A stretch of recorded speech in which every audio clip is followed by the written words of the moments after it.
All right. So, welcome everyone. My name is Dasa Daniel. I am graduate senior representative for Division 45.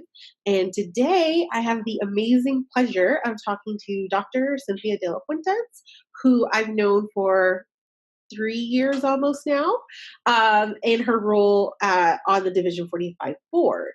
But the reason I wanted to talk to her, because she is one of the few private practice scholars on our board, and she's done a ton of just amazing things, great experiences, and ton of APA just awesomeness. So Division 35, Division 45, I think also some work in 17.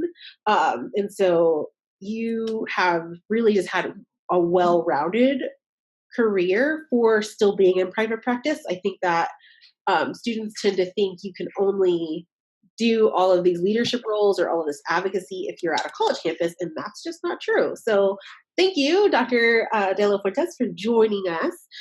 If you want to just introduce yourself and tell us a little bit about your private practice and what you're up to right now. I'd be happy to, and thank you so much for inviting me to do this. It's one of my favorite topics to talk about different career paths in psychology, and I've pretty much touched on a lot of them in my own my own personal career. I started off in counseling center work, doing counseling center work. That's what I thought I was going to be, the counseling center psychologist, and I did an internship at UC Irvine. So for those of you who just submitted your rankings, I'm feeling ya. Fingers are crossed. Good luck to you all. We'll keep you in mind on the 23rd for sure. So I started off in counseling center work when I was on internship at UC Irvine. I had an opportunity to teach a class, and I liked it so much I taught 3. And so that was while I was on internship in the year afterwards. And then I got an academic job with Our Lady of the Lake University in San Antonio. At the time, it wasn't APA accredited, and I had told them I was going to spend 2 years with them to help them become APA accredited, and then I was going to do something else, maybe go back to counseling center work. That was actually my plan. I stayed there 2 years. We became APA accredited. I fell in love with teaching, and I was there for 14 years. Somewhere along the way, so I was a tenured professor, and I was a training director, and I did that for 14 years. Somewhere along the way, I started a small private practice, just to keep my feet in the pool, if you will. And Dasa, I have this thing here. Is that okay? Can you hear me okay? Oh, okay, good. I don't know what's showing up on my screen, so I'll just ignore it. So I started a small private practice just to keep my clinical skills, up and running. I enjoyed it very much. It helped me pay off my student loans faster, helped me pay for a car, and then when I decided it was time for me to move away from academia, I moved up to Austin from San Antonio, and had the great fortune of being invited to work in the same private practice office as the great Melba Vasquez. She's our former president of the American Psychological Association and one of my mentors. So I said yes. And I have since been in full-time private practice since 2007. Every once in a while, I'm invited to teach a class, and so I'll do a little bit of adjunct work here and there, and so that's that. Because, just to answer or to respond to Dasa's comment about you don't have to be in academia to be involved in governance and whatnot, my mentoring was, Melba Vasquez really helped me a lot with my mentoring. And when I was helped me in mentoring by being a great mentor. And so looking at her, she started off in counseling centers and then went into full-time private practice. And when she was in counseling centers, she was very involved in governance work. She was also dabbled a little bit in academia earlier in her career, but did a lot of APA governance work, a lot of Texas Psychological Association governance work and whatnot. And at some point, she started just dragging me around. And I jokingly say I was her burro. I would carry her bags for her and do whatever she would tell me to do. And that's how I got involved in governance work. And her role modeling was so good that it showed me that I could be a practitioner scholar, an academic and practitioner, and could do a little bit of everything. And I still mentor students, and I still, I'm still involved in all kinds of things. So going into private practice does not at all mean that you can't do anything else. What it does mean is that you don't get paid to do that. So for instance, in academia, and maybe I'm going too fast here, Desa. So no, it's great. In academia, there's so much more flexibility. You have your meetings and you have your classes and you have your research and your mentoring and your writing. But, many universities don't have any of those things on a Friday. And so you travel on Thursday evenings, you get to Washington, D.C. if you're working with the APA. You have your meetings on Fridays and Saturdays, sometimes half a day on Sunday. And then you travel back and you start all over again, and you're paid. Your income does not get interrupted. But when you are in full-time private practice, every day you're not in the office is a day you don't get paid. And so that was, I knew that intellectually. It was a rude awakening. And in practice, what do you mean I don't get paid sick leave or paid vacations? Every day I don't work you mean I have to pay twice to go on vacation because I have to take income off because I'm not working for those days, and I have to, it was a rude awakening. But it does provide, quite a bit of flexibility, and certainly a lot of meaning. I get a lot of meaning from my work in private practice. Yeah, so something that you said that kind of stood out to me was about the pairing, the difference between private practice and academia, and how, like, the flexibility is not always there, or you've actually said that to me before in terms of every day that I'm not at my private practice, I'm not getting paid, kind of those things. But I'm wondering for you, like, as you begin to transition from that academia to part-time practice, what were some of, like, the things that surprised you?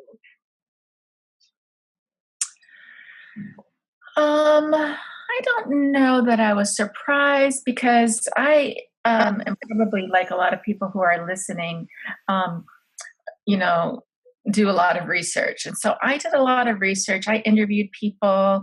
I visited people in their practices. I got copies of their paperwork. There's a surprising amount of paperwork in private practice. And so I got copies of people's paperwork. I got mentored. I got licensed, of course. I got on insurance panels. We can talk more about that later, but I got on insurance panels. And then what I did in the beginning, remember I told you I had a small private practice. I had a small private practice. It was 4 to 5 hours on a Friday afternoon. And I subleased the office. And so I went in with a colleague who was who was offering services in full-time practice. They took Friday afternoons off. It was easy. I rented it by the hour. So if I didn't have any clients that day, I didn't pay for it. And if I did, then I paid a certain amount. I think it was, at the time, so a long time ago, $12, or something like that, right? And so that was easy. That was easy to do. When I was seriously considering expanding my practice, leaving academia and going into it full time, that's when I rented a full time office, and then just kept expanding my caseload as I was going along. Mm-hmm.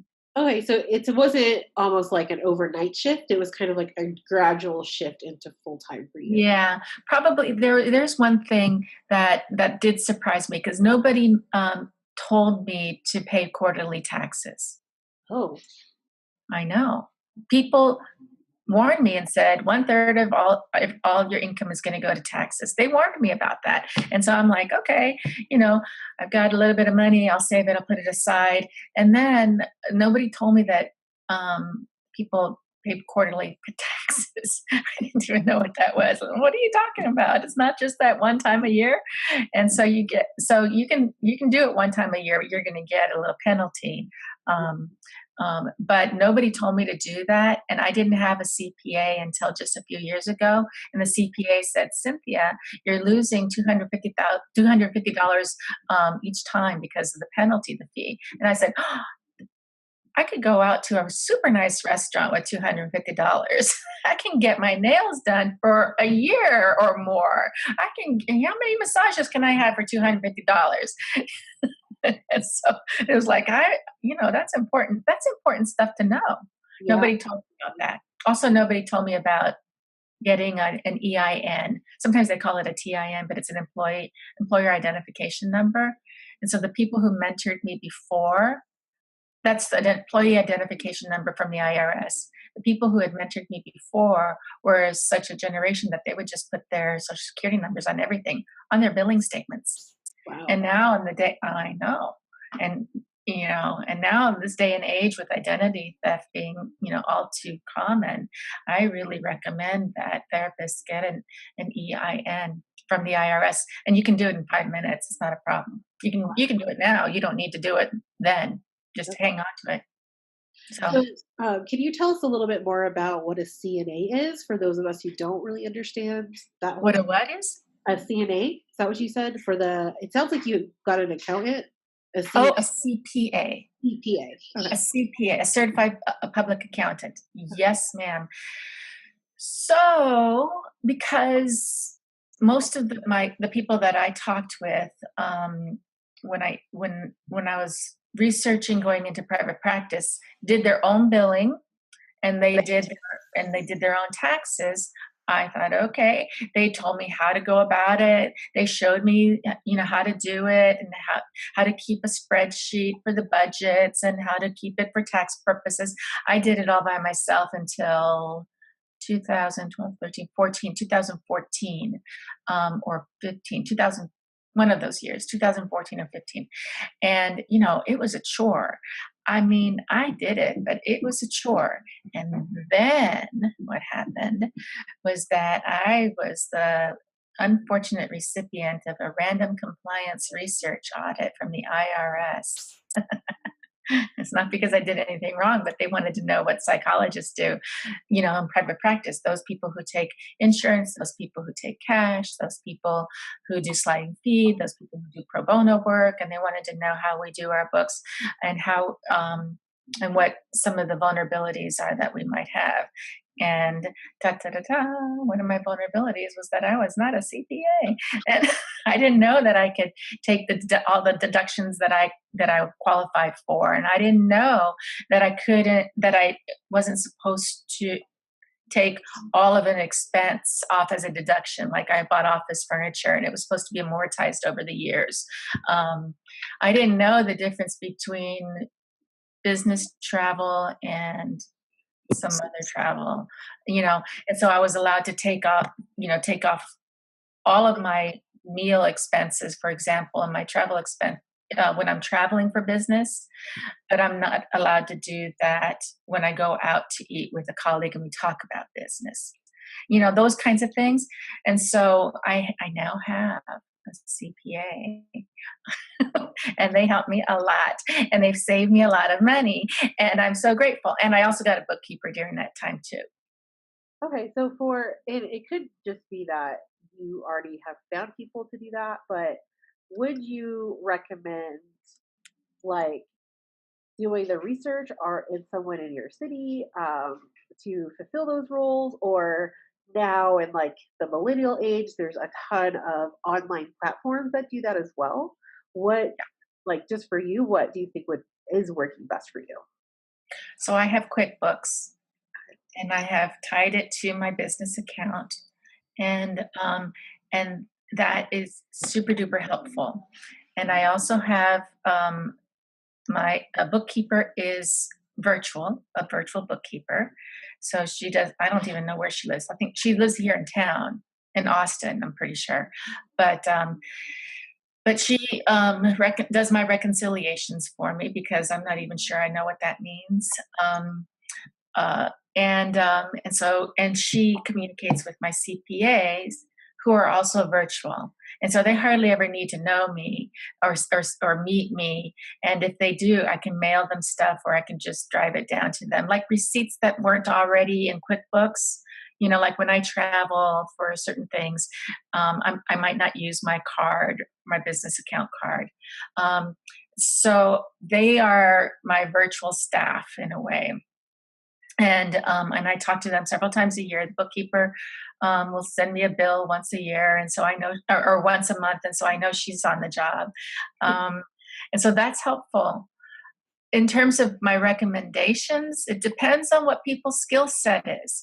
I certainly would recommend that people consult with a bookkeeper, and it's worth their investment to have them help set up a system for them. And if the individual therapist feels confident that they can manage the system, then certainly manage the system.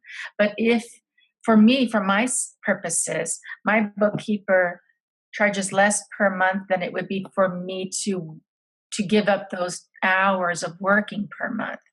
Right? And so it would cost me more if I did.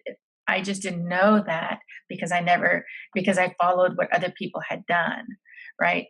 And so the 8 hours it would take me every month to do my bookkeeping and billing. I also have a virtual biller, by the way. The 8 hours a month that it would do that, it takes that, I'm losing, $800 or $900 for doing that when they're less than maybe they're about $400. So I get to save money. Yeah. And time and the worry and the headache of, it's not my favorite chore, but it's an important one. Yeah. So really tying out like the cost benefit for like the time it takes for you versus the time. Exactly. But I certainly recommend consulting with somebody, getting somebody on the front end, starting it up, and then determine what you need. And I also recommend that with the CPA as well. Get that up and going. Again, I used to do my own billing. Now I don't because it's much less expensive for me to have somebody else do it for me than it is for me to do it. And although these professionals cost money, I can make more money than they cost me. So the amount of time that they're saving me, I can put back into my practice. Yeah. And so something that stood out to me was that you had a business account. Was that something you've always had, or was that Yeah. something that you're told? Yeah, it's something that I've always had. There's a pretty good book out there called I think it's called the Indie Consultant, or the IND, it's INDIE Consultant, I think. And June somebody is her last name, but I'm looking down here because sometimes I keep a copy of her book around, but I may have lent it to a client. The Indie Consultant, I think that's what the name is, and she recommends kind of putting them both together because sometimes we use one card or another, or whatever, and that have the bookkeeper figure it out. I kind of grew up in a time when you just keep things separate. And so what I do is I give myself an income off of my private practice money, and I transfer that, twice a month, and transfer money from my business account into my personal account twice a month so that I can pay for my mortgage and my bills, my utilities, and whatever expenses my family has that's not related to the business account. I keep 2 different checkbooks and 2 different debit cards associated with them. Okay. How did you figure out the percentage to pay yourself? Well, first of all, I had a budget, so that helps a lot. And I figured out how much money I needed to make just to get by. And for the longest time, that's all I made. Actually, in the beginning, I lost money because I started my full-time private practice in 2007. And you may not remember, but 2007 and 2008 and 2009 were not happy economic years. And so when I moved from San Antonio to Austin, I sold my house, and I knew that, and in 2008, I bought a new house, but I knew that I needed to save some of that money for the startup costs and for so I can draw from while my practice came up. And when I first started, people in the business, when I consulted with them, said that the first year you're going to lose money, the second year you'll break even, the third year you'll start making money. And for me, it was at least 2 years in each of the, at least 2 years in the first 2 years, because of the economic downturn that happened. And so I had to siphon off money, but I kept budgets. I kept personal, family budgets, business budgets, and then I was able to, look over a period of time, like 3 months in the spring or 3 months in the summer or in the fall, to be able to tell what my income, my minimum expenses were at home, and what income I needed to give myself. Yeah, absolutely. So I wanted to transition just a little bit and Yeah. for you to talk about what it's like for you to see clients in a private practice. Like, how do you not just recruit them, but I also think of like pathology, like what kind of DSM disorders are you seeing? And then what kind of supervision, like, or even peer supervision do you have to consult? I'm so glad you asked. So let's see. Let's start with that last part first. I was not trained as a forensic psychologist, but along the way, one of my colleagues who joined the office here, this is going to be important language for some of you. We are independent practitioners who share rent in the same space. So we're not a group practice. And so one of my colleagues did a lot of forensic work, and she said, "Cynthia, we really need bilingual people to do it." And I said, "No." And then she said, "Come on, we really need it. I'll guide you. I'll mentor you. I'll supervise you." And I said, "Okay, fine." And so I learned that practice there. And she supervised me for a year in doing it. And now I do forensic evaluations primarily to the Spanish speaking population. Primarily immigration evaluations are the ones that I do. So I had that colleague provide supervision as I developed my competence in working forensically and in Spanish. Other than that, once a month I have a study group. Sometimes we do consultations, and they're with it's a feminist psychologist study group that we've been together for a long time, where we meet monthly, and they're from around town. And then we sometimes will do readings. Like today, we did it on the nurtured heart approach for working with children and families. We had our meeting today, and we did a little brief consultation about that. And then also once a month we have a staffing of the people who work here in the building. We'll meet. We'll talk about issues. We'll talk about a lot of housekeeping stuff, like who's paying what bills and how do we settle up with each other, but also about other things too. Clients that we might see, we'll bend each other's ear. A lot of consultation and is the quick 3-minute consultation in the hallway, or do you have a minute, your door was open, type of thing. So that's where the supervision and consultation comes from. If you're starting off in private practice and you still need to be and supervised for your licensure, it may be beneficial for you to join the office of a supervisor because of the easy access to that person, but I don't know that it's imperative. It depends on what the rules are in the state that you're in. Mm-hmm. I was going to follow up and talk about diagnoses. Is that what diagnoses? Probably primarily the main diagnoses that I see in my practice are anxiety and depression. I see quite a bit of PTSD as well. Those are the primary ones. Every once in a while, I'll get something a bit more exotic, and but but those are the primary ones. And usually it's people who come in because they're having problems with their relationship, either their relationships to themselves or relationships with people they care about, like a partner, or with parent-child relationships, or a work setting situation. So people come in with that primarily. There are people I don't see. I don't see offenders. I have evaluated offenders, part of the forensic evaluations, but I don't do treatment for offenders. There are, because I'm a single parent and I'm caring for my father who lives with me and he's disabled, I cannot take people who need to be seen late in the evenings, or some Fridays I don't see people because I'm taking my dad to his doctor's appointments, and I don't do weekends. And what that also means is that I can't see people who may have a high need for emergency services. And so I do an evaluation, or I try to do an evaluation, a brief one on the phone and more in-depth one when I see them the first time. So I can try to figure out, is what they need available in my skill set to offer them. And if not, then I'll do my best to find them a good relationship in the community with another colleague. I do see people on insurance. I do see people on private pay. I do see sliding fees folks, pro bonos, and quite a few pro bono folks.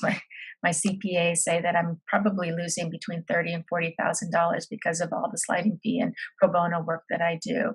But as one of the 8 bilingual psychologists who offer bilingual psychotherapy in town, I feel it's kind of my obligation. And some people don't have insurance, and some people can't afford my private fee.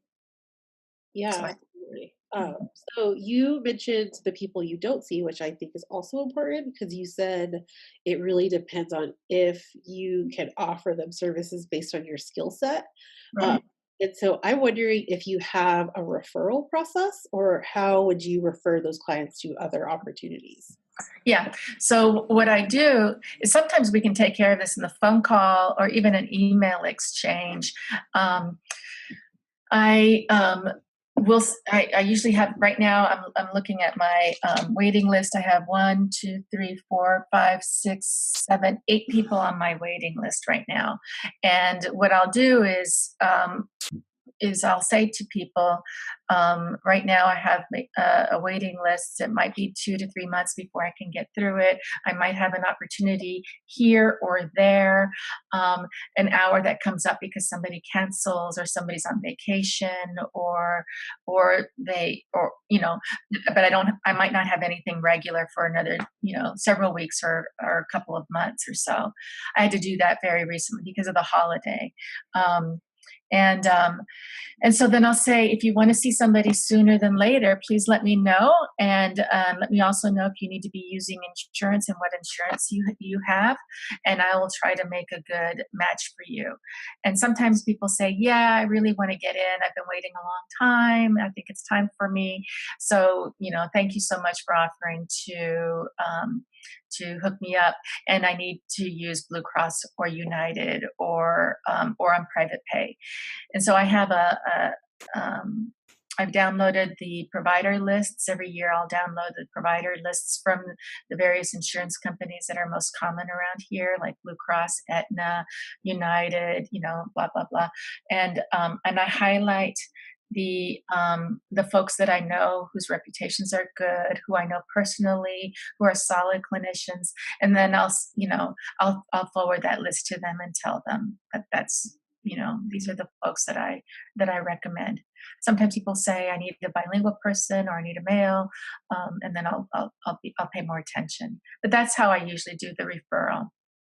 Okay, so you have talked a lot about insurance, and for Yeah. those of us who um, are not necessarily like ready for that step, how would we prepare ourselves to seek a way to be on an insurance panel? So there's 2 or 3 different things related to that. One is you don't have to be on insurance. Okay. You can set your fee and you don't have to be on insurance. That's what some people do when they have another flow of income, another source of income.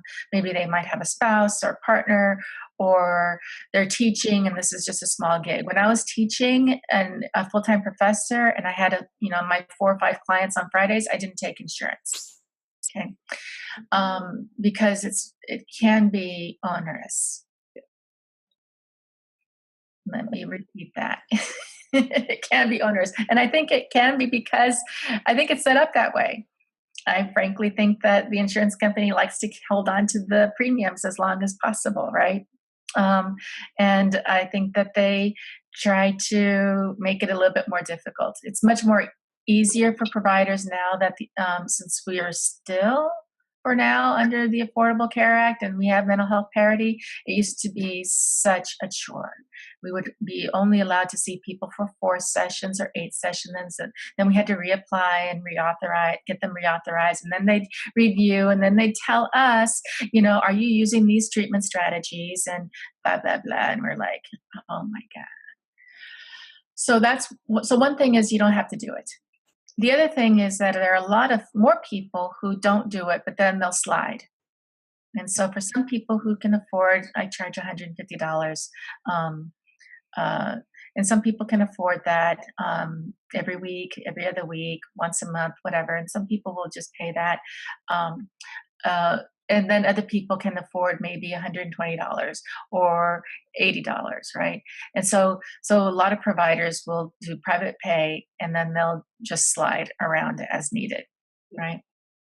And then there are those of us who do all of the above. And I do private pay, I do sliding fee, and then I'll also do insurance, and then I'll also do a pro bono. Primarily the pro bono folks that I do are special cases of folks who are unemployed, who have an SMI, serious mental illness. I had a guy lived out in the parking lot of my office for a couple of years. And so, of course, he didn't have insurance.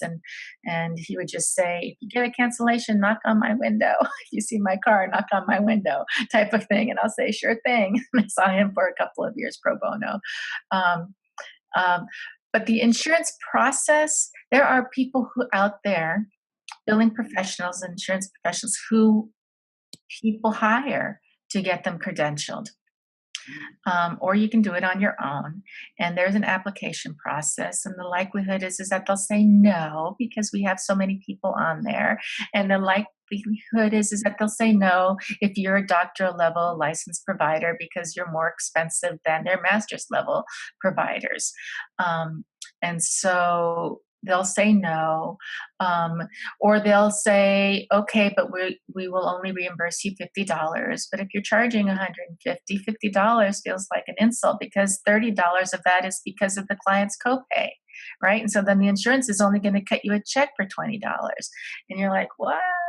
The same thing with EAPs, they do that as well. But there are some insurances, and I can't make a general statement about which ones because the insurance companies have formulas for what they call an allowable is. So an allowable fee depends on the region that you live in. So Texas alone, which is a huge state, probably has 5 or 6 different regions, and working in Dallas, allowable for one insurance company would be a certain number, but working for Laredo, it would be another number, right, for the same insurance company. And then on top of that, the same insurance company will have different contracts with different employers. And so then that's going to change too. That's how complex it is. But if you get on a good one, talk to your people. You can't talk about it on listservs because there's some rules about that. So you can't talk about fees, what insurances pay on listservs. There's some federal law about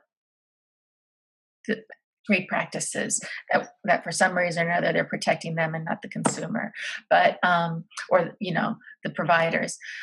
they're protecting the insurance companies. And so, but have lunch, have lunch with a colleague and that you're picking their brain and say, okay, what's the allowable for Blue Cross, for Aetna, for United, for this, for Value Options, whatever it is, and figure out what the allowable is. And then you'll decide, is it worth, because the rules are, if you see somebody who's on insurance, you can't charge them more than the allowable. Right? So if I charge $150 for my private pay people, even if my clients are multi-gajillion millionaires, if they have Blue Cross Blue Shield, I have to, and they want to use it, I have to use that. Yeah. So there are professionals out there that can help you, and there are colleagues out there that'll tell you how to do it. Yeah, and you've talked a lot about talking to other colleagues, but also mentorship and consultants.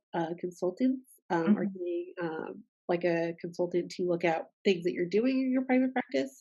But I'm wondering, for those of us who are just transitioning or have an idea about a private practice, what would you suggest to finding mentors or finding consultants so that we could ask them these questions without like getting in trouble by the FBI or something? I don't think the FBI really cares that much, but maybe, I don't know. Maybe. For those of you who, obviously, you're clinicians here, start with your practicum supervisors. If you like them, start with them. If you don't like them, find somebody else. Find somebody else's practicum supervisors. But start with your practicum supervisors. You already have a relationship with them. When you're in supervision, you'll say, okay, we need to talk about these clients, this therapy modality, and then can we reserve 5 or 10 minutes at the end of our supervision so that I can ask you about the business of practice. That's the phrase or the term, the business of practice, and then you're going to ask them about what's your model, for private practice. Is it private pay, insurance, sliding, hybrid, what do you recommend?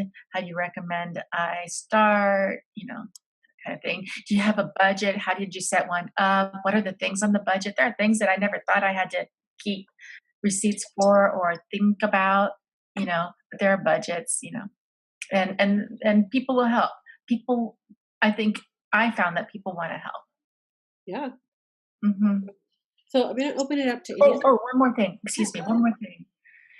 Join the practice organization. I don't know what APA is doing right now. I think they're good. It seems like they're wanting to expand the practice organization, the C6 part, but right now it's member driven. So join the practice organization, because here's some other consultants. They can consult with you just with your membership dues, practice-related legal issues, regulatory issues. They'll help you navigate and negotiate with insurance panels, with subpoenas. They have resources on billing and reimbursement and working with private health insurance, with diagnostic codes, with Medicare. They'll list your practice. They'll give you access to practitioner listservs, and so that you can ask questions for, and so it's just a really, really very good resource. They have toolkits on starting your private practice. They have toolkits on HIPAA compliance, all that stuff. And it's just an incredibly valuable resource. Yeah, absolutely. So something that you said that kind of stuck out to me, and I'm also going to open up for questions. If anyone has questions, you can type them in the chat box, or you can unmute yourself and say them on video. But you were talking about joining organizations like this that has like so many resources and things like that. For students especially, would you recommend like going straight from internship to starting a private practice, or would you suggest waiting until they're licensed in their state and like they have a little bit more licensure under their belts? Well, every person's going to be different. So it frankly depends on that person's tolerance for distress and ambiguity. Why? Because if you're going to start a practice, you have to have a high tolerance for income fluctuation. You have to have a high tolerance for um, numbers details, um, for the fact that you're not going to get paid vacation, sick leave, um, for the vicissitudes of the market demands where you live, for having to decide what your niche is going to be. For a lot of the legwork, that if you were to work in an agency, a counseling center, or an organization, a lot of that is taken care of for you. So when you're starting out, you're in Texas, at least, you're legally required to say that you're under supervision. A lot of people don't want to hire you because you're so new, right? And so you have to have real good self-support, real good self-compassion, and a high tolerance for the distress that may come with beginning a career in that area. What I did, which was go from academia into private practice, I started slow, I subleased, had a few clients, and then expanded, that kind of thing. But that may not be important for everybody. I mean, for me, it was because I'm my only source of income. I don't have a partner. I didn't win the lotto. That kind of thing. Absolutely. So as we're almost out of time, I'm wondering what is the one piece of advice or the one thing that you highly recommend that everyone should do or think about as they're going through this process? Probably, if I can sum it up, is consult, consult, consult. Because there are so many things that we didn't talk about. We talked about insurance, that's third party payer, but we didn't talk about the insurance that you have to have. Malpractice insurance, overhead insurance, disability insurance, slip and fall insurance. We didn't talk about any of that. We didn't talk about marketing. You mentioned marketing. I think that was one of your first questions, was how do you market? The only marketing thing that I do is word of mouth and Psychology Today. That and I have a website. And other than that, it's passive. It's passive on my part. It's word of mouth. But there's all kinds of things, even in terms of the business organization. Are you going to be a solo practitioner? Are you going to be a PLLC or an LLC? How do you? Some states will let you be an S corp, corporation, and so those kinds of things that is just too much for now for this purpose. But consult about everything, and trust the professionals. There's a reason why billing people, why billing people are credentialed, because they're good and they're faster than I am, and they've got their system set up, and they're less expensive than I am. Trust your CPAs. They're not necessarily less expensive than I am, but they're good, and they can help set you up, and they can advise you on, do you want to do a PLLC? And sometimes you even have to consult with a lawyer about that to help you do that. So use your resources, consult appropriately, ask your colleagues who they use for a lawyer, or who they use for a CPA or a bookkeeper or a billing professional. And and then the next question that you would ask is, do you like them? Because they're just like everybody, there are some good ones out there and some not so good ones out there. Yeah, absolutely. So that'd be my summary: consult, consult, consult. Yeah, absolutely. So something I do want to say. So it is 1:45, so we're a little bit out of time, but I definitely want to thank you so much Mhm. for joining us and taking time out of your private practice to speak to Division 45 today.